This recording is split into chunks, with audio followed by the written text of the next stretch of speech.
غوث اعظم کے زمانے میں ایک گویا تھا۔ آج تو لوگ بزرگوں کے نام پہ ساز رنگ کی محفلیں سجاتے ہیں نا۔ گویا تھا غوث اعظم کے زمانے میں، گانے گاتا تھا، تو غوث اعظم اسے سمجھاتے تھے کہ یہ طریقہ درست نہیں، اور مخالفت کرنے لگ گئے۔ اور لوگ جب ان کے مفادات پہ ٹھوکر لگتی ہے تو وہ ذات پات پہ اتر آتے ہیں۔ وہ کہتا جی دیکھو میرے پیچھے رش بڑا ہے، لوگ سنتے بڑے ہیں، تو عبدالقادر تو معاذاللہ جلتے ہیں مجھ سے۔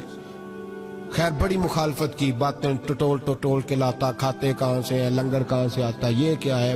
حضور غوث اعظم ہنس دیا کرتے، فرماتے چل ٹھیک ہے موج کر۔ وقت گزرتا گیا، بوڑھا ہو گیا، لوگ اس کی آواز کے دیوانے تھے۔ گلے کی آواز بڑا سریلی تھی، وہ اب دھیمی پڑ گئی۔ وہ جو اسے سنتے تھے وہ کسی اور کو سننے لگے۔ گھر میں بھی جب تک پیسے آتے تھے تب تک تو گھر میں بھی بڑی قدر تھی، اب جب گھر میں کچھ نہ دیا تو بچوں نے بھی نکال دیا۔ حالت یہ ہوئی کہ قبرستان جا کے بیٹھ گیا۔ مکھیاں بھنکتی ہیں، پہننے کو کپڑا کوئی نہیں، کھانے کو روٹی کوئی نہیں۔ میرے شیخ، میرے غوث اعظم اس گلی سے گزرے۔ جب غوث اعظم گزرے تو اس کی حالت دیکھی تو محبوب پاک کا وہ طریقہ یاد آ گیا۔ سلام اس پر کہ جس نے دشمنوں کو بھی کوائیں دی، سلام اس پر کہ جس نے گالیاں سن کر دعائیں دی۔ تو حضور غوث اعظم گھر گئے، غلام کو بلایا، فرمایا 100 دینار لے جا، اس گویے کو دیا، بتانا نہ کس نے بھیجے، دے کے لوٹ آنا۔ وہ کہتے میں گیا تو بڑی بری حالت، پھٹے ہوئے کپڑے، خستہ حالی، جا کر کے 100 دینار دیے۔ میں نے کہا لو، اس نے آنکھیں کھولی تو بڑھاپے سے بری حالت، بیماری، ضعف۔ کہنے لگا کس نے بھیجے ہیں؟ تو میں نے کہا مجھے پہنچانے کا حکم ہے، بتانے کا نہیں۔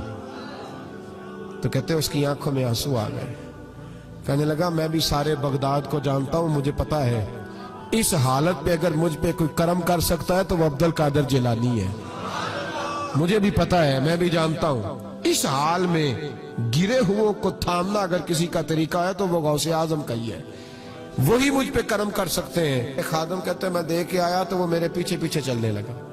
حضور غوث اعظم پڑھا رہے تھے تو سامنے آ کے کھڑا ہو گیا، نظر اٹھائی آپ نے، فرمایا میں کیا خدمت کر سکتا ہوں۔ چیخ ماری اس نے، رویا، قدموں میں گرا، لگا عبدالقادر تو میرے نبی کا سچا وارث ہے، تو سچا وارث ہے نبی پاک صلی اللہ علیہ وسلم کا۔ میں ساری زندگی مخالفت کرتا رہا اور جب میرا کوئی نہ بنا تو میرا بن گیا۔ اب مجھے بتا کہ اس بڑھاپے میں توبہ کروں تو اللہ قبول کر لے گا؟ تو غوث اعظم فرمانے لگے تو سچے دل سے توبہ کر، اللہ تیری توبہ بھی قبول فرمائے گا اور تجھے اپنے نیک بندوں میں شامل بھی فرمائے گا۔